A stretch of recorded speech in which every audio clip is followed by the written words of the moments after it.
Coming up on The Good Life, learn how to let your beauty shine from the inside out. Image expert Wendy Lyn will share her tips for being confident in who God made you to be, and that is coming up on The Good Life.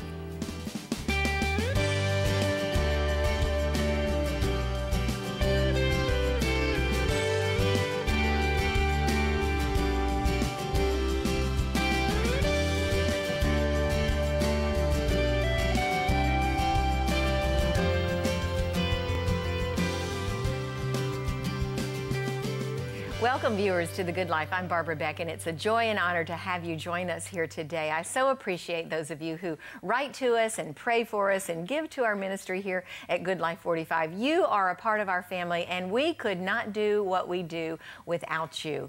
Welcome to those of you who are visiting to the area as well. You may be from someplace around the world. Well, we're glad that you dropped in today, because let me tell you, we're going to be talking about some things that are going to help us be all that we can be in Jesus Christ. And sometimes that has to do with, unfortunately, the way we look and the way we present ourselves. It's so funny because some of you will write to me and you'll say, where'd you get that dress? Or where did you get that jewelry? Or who does your hair? And you know, I really prefer that you really love the messages that we're presenting. However, all of that is important, and I do understand that. I get that. We need to be winsome for the Lord, and our guest today is going to help us be all that we can be in Jesus Christ. She is an image expert. Her name is Wendy Lyn, and Wendy frequently speaks at women's conferences and workshops to encourage women to be confident in who we are in God. And she also is the author of, are you ready for this title? Naked to Knockout, Beauty from the Inside Out. Well, that is, Wendy, welcome to you. That is kind of scriptural, maybe not the naked part, but God wants to look at the heart, but He also wants us to have a great appearance for Him.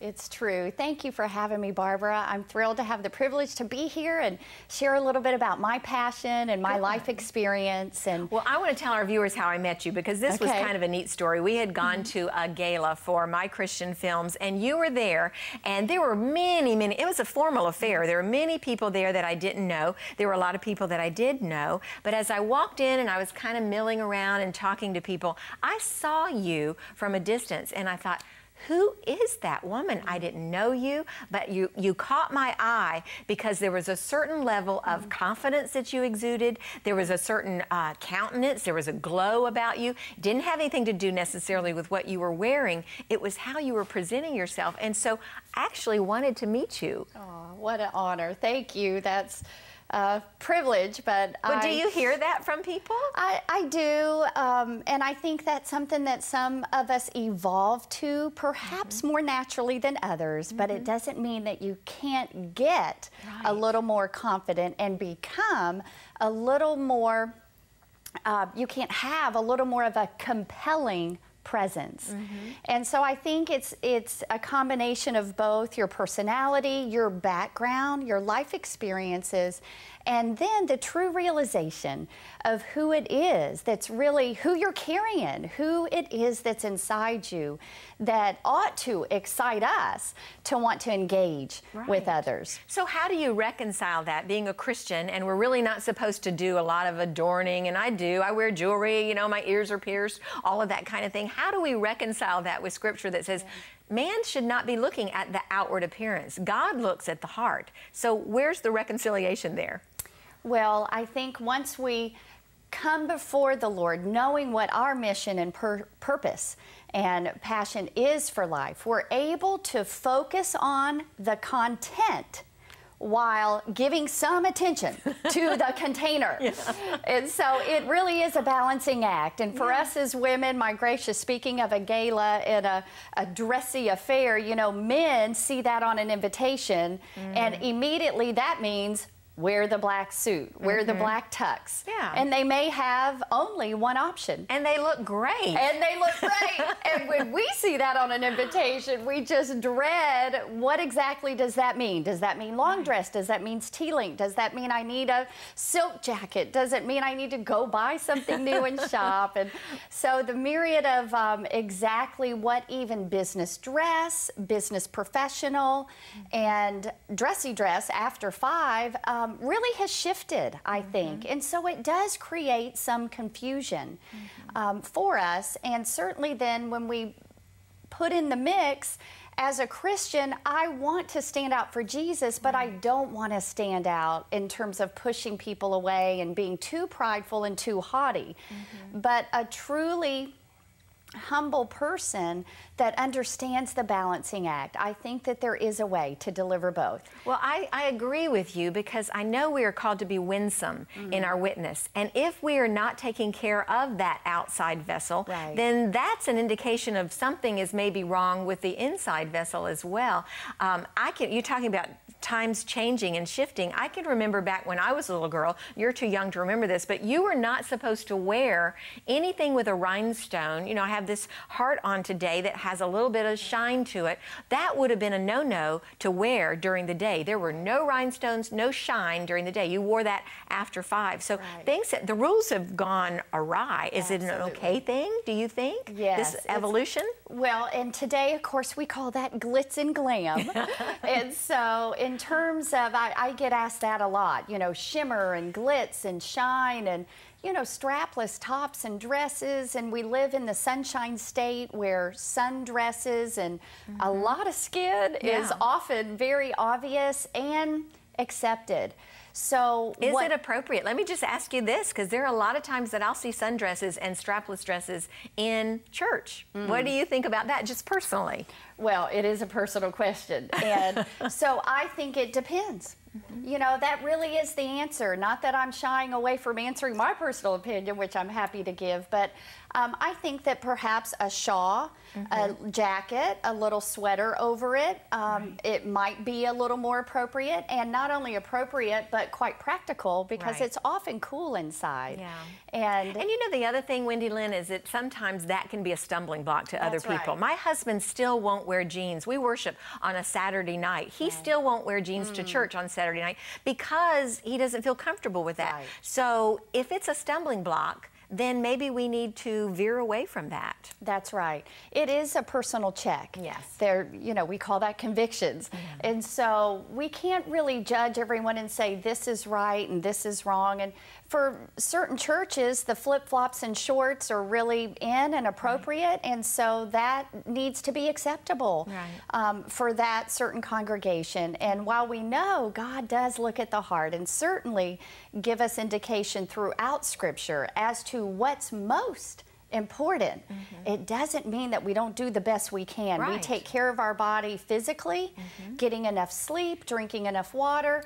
These are all part of the mix in terms of image and the visual appearance that we give others. And not only that, but the confidence, that's what we were talking about, is being able to have an open hand and open arm policy that invites others in, as opposed to one that is somewhat haughty or standoffish. Well, let's talk about the Wendy Lyn Phillips from the time you were a little girl. Where you're so put together. You were that night at the gala. You're put together today. You teach people how to be like that and have a great image and an expert consultant for people. But were you always like this as a little girl? How did you grow up? Oh, heavens no. I was so the tomboy.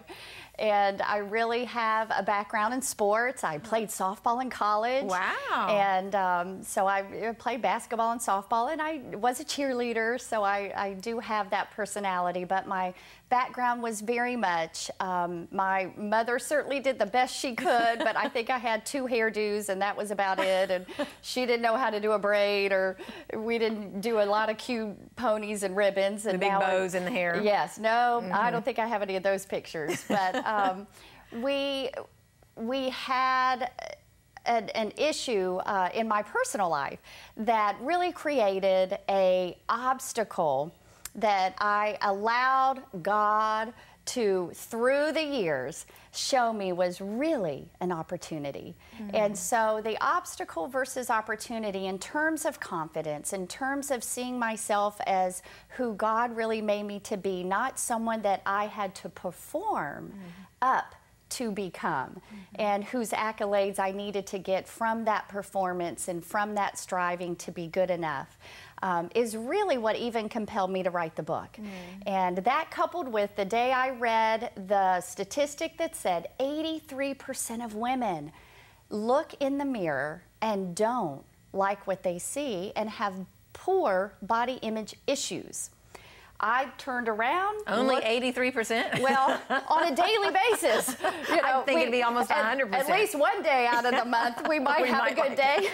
But anyway, when I looked at my 2 young daughters, I really knew that I wanted to pass a different baton to them of let's excel, let's strive for excellence in all areas of our life, but let's not make that be our overriding goal, that you are beautiful when you do this. Right. You're beautiful in this role, but that you're beautiful because God calls you that. And as a daughter of the King, that's really what we embrace. I love that. I tried so hard to make sure my daughters understood that, because we are daughters of the King. We are princesses. I love the little, is it the Little Princess, where the little girl says, every girl is a princess. And I taught my daughters that. I said, you are a princess. Not literally, but through Jesus Christ, because He is our King, and that makes us daughters of the King. If we could just grab hold of that, Wendy Lyn, and believe that, how much further we would be in our walk, not only with the Lord, but in our circles of influence, which we need to be about influencing people. And that's my next question to you. Why is it so important for us to make a good first impression with people? Well, because you know that in the first 1 or 2 seconds of meeting people, they're really forming opinions about us. And while it's not fair, it's not often right, they may not be correct assessments of us, but they are forming opinions. And since you don't really have a second chance to make that good first impression, do the best you can by engaging, by sharing, again, the compelling presence that's inviting as opposed to one that's pushing away. All right, so let's get real practical then, Wendy Lyn. When I am first meeting someone, give me the top 3 things that I should do to engage that person and to be more winsome. Well, number 1, ask questions. Ask questions about them. Get the focus off of you. So whether you lack confidence or you happen to have an overabundance of it, they really don't want it. You know, people are so much more happier talking about themselves. And so if I can ask you questions and be sincerely interested in your answers, not only am I going to be able to engage on a more sincere level, but I'm going to allow you to talk, which helps me, perhaps in my lack of confidence, form my next question so that we can find some common ground. And I do a lot of networking and work with business women and those in sales, bankers, realtors, lawyers, people that deal with people. And so when you do that, I've also found that having yourself put together, which just goes, you know, so many are really good, but they just need a little buffing, a little extra touch to go great.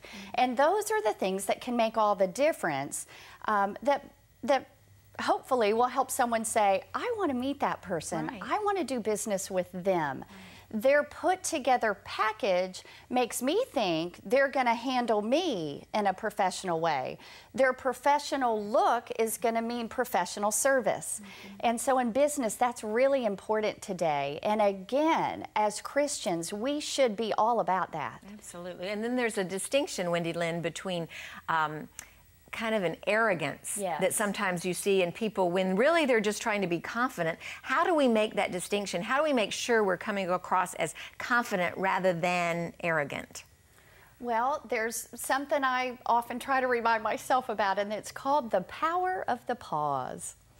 And, you know, when you speak to people, if you're not ever pausing, you know, that might be a good sign. It was interesting. My oldest daughter just had yesterday the speech contest in the county. They do the, you know, the big thing in the public schools, and she anyway tied for first. Good. So they had to do it again. Congratulations. And I kept telling her, honey, the power of the pause, you can't rush it. You have to stop and look at people and let the silence be okay. Wow. And while that obviously comes with a lot of experience, I mean, she's only 10, I was reminding myself that the power of the pause for us allows me even to hear God's Spirit, to notice your body language. And so often our body language does say a lot. What you're saying to me, when someone starts to look at their watch, this is a sign either I'm losing them, they really do have some place to go,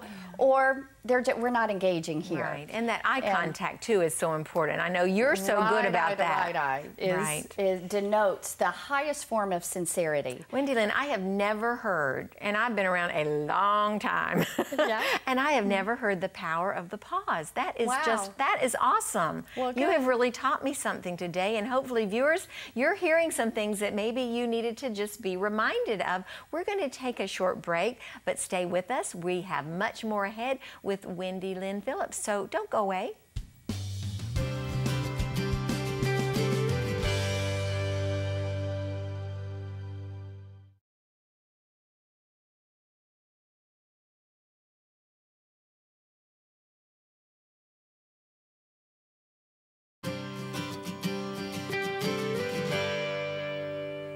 Welcome back to the Good Life viewers. If you're just joining us, our special guest today is Wendy Lyn Phillips, image consultant and author of Naked to Knockout. She's making me sit up a little straighter today, keep my arms in so I don't look like I have flying arms. You're just, you know, I do think about things when I'm talking to you now. I'm going to be the power of the pause. That was something that you've just taught me. Let's talk about how women in the workforce, because we have viewers out there today who are professional women in the workforce. How do they dress for success? Well, some tips I would share would be, first of all, it has to start with having the right things to wear. And so often the working women, I find, are the busiest ones that just, you know, don't have time to shop and do the deals and the steals and do the couponing and find the bargains. And there's some great online opportunities today. There's some great resources. There really are some great options that you can do. One of the first things I say is that it does start at buying the right items. So knowing your color family and buying things in that color family will obviously help create more mix and match items. So I'm all about wardrobe economics. Mix and match, separate the items in your closet. Don't ever hang suits on the same hanger. You should separate the jackets, the skirts, and the pants in separate sections of your closet so that visually it will inspire you to put them together with different items. And then use your accessories. Accessorize to maximize. And let that be where you might put a little extra money, not to buy a whole new outfit or wardrobe, but just to buy a little piece to create a number of different outfits and wear things in different ways. When purchasing, I find too that we all fall victim to the sale. It was on sale, and I always tell my clients, but if it doesn't look good on you, it wasn't a good purchase, no matter how little you were able to pay for it. So the fit, the color, the style, and this great question, can I wear it at least 2 to 3 different seasons and ways? Will it work for business? Will it look well for personal? Can I dress it up? Can I wear it more casually? So maybe to shy away from trendy types of things and instead go toward the classic look, which you have a basic black dress on today with a jacket. Obviously, you can wear other jackets with that to make a totally different look. Give us, Wendy Lyn, some things that we must have in our closet. Obviously, the little black dress. Yes, right? I wore it on purpose. It is a sheath dress, and this one happens to be sleeveless. In Florida, that's really good because it's often very warm outside, and yet we come in buildings and it's cool. So jackets work for me in a practical sense. And some of us shouldn't be wearing sleeveless anyway because of the issues that we may have. So we'll leave it there. Well, we carry the flying nun on this channel, so we understand what that is, the wings. And, yeah, most people know. Accelerate your, accentuate your best features and minimize your least. That's, you know, everything from makeup and hair to body shape and different body parts that we want to camouflage. And, you know, I'm just like everyone else every Sunday putting on one dress, and 5 dresses later, I still haven't found the right one to minimize our muffin middle and every other challenge that we have. But if you're a businesswoman and you can create mix and match items in your wardrobe. You can spend on accessories. You can buy in the right color family. It really helps make dressing daily more effortless. So maybe a couple of basic, the black slacks, the black dress, 2 or 3 jackets like you have, blouses. Yes. What else would be a must-have in a wardrobe? Well, you need a couple of camisoles that you could wear underneath. And then, again, depending on your neck shape, you know, there's certain things that will absolutely instantly make you 10 years older. And we think of black. Of course, I wore black. You mentioned black, black, black. Black is not the color every woman should wear, especially next to her face. Yes. On a lot of women, and as we mature, that can really add aging. It can instantly bring out the darker circles under your eyes and accentuate some lines that you may not want to be seen. That is interesting because my mother has snow white, beautiful hair. She's never colored her hair. She's 90 years old. She does not like for me to tell her age, but Mom, sorry. And she would never wear black. She does not think black looks good. And for years and years, forever, and I always thought the black would be good with her white hair, but she is seeing, she has an eye, and she is seeing things that I'm not seeing, and I thought everybody could wear black. So number 2 thing you've taught me today, Wendy Lyn, the power of the pause, and not every person should be wearing black up against their face. That is great. We all love a good makeover, and I think we have a picture of a before and after. What are some things that you can tell us about this particular makeover? Great. Well, again, it's back to having the right colors. Oh, my goodness. Isn't that amazing? Unbelievable. Yes. That cannot be the same person. I mean, her eyes even look further apart. I was going to say the glasses, her blue eyes were her best feature. And so when I saw her, I knew that that's what needed to happen, was that we needed to accentuate. And you can see that a very basic makeup and eye look that accentuated the blue eyes and balanced with a bold lip. Yes.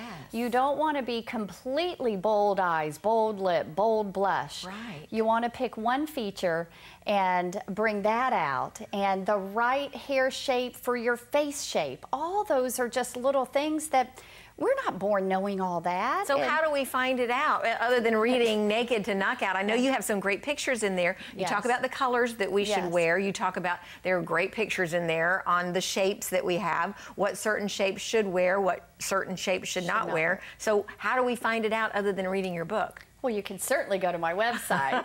And I have lots of free giveaways, resources. The website is wendylynonline.com. I know they'll have that on the screen in a moment. And you can connect with me that way, and I'll give you all kinds of downloads for free. And I do free conferences and webinars. And well, we need to be encouraged and reminded, because we get so into the habit of just, you know, a lot of times when I'm not at work, I'll put on my workout pants and a t-shirt, and boom, I don't just wear it to the gym. You know, unfortunately, I wear it to the grocery store. I wear it, you know, walking around the block. I wear it where a lot of people can see it that they shouldn't be seeing it. So tell us some ways that the mother who's staying at home with small children can have a great look when she doesn't feel like putting on makeup and lipstick and wearing a nice outfit. What does she wear every day? Well, they're going to love this, because jeans are really in right now. And there's everything from the jegging jean to the skinny jean to the boyfriend jean that you roll the cuff up, more like a capri with some cute sandals or even flip-flops. And tanks that are longer, that tend to elongate and hide.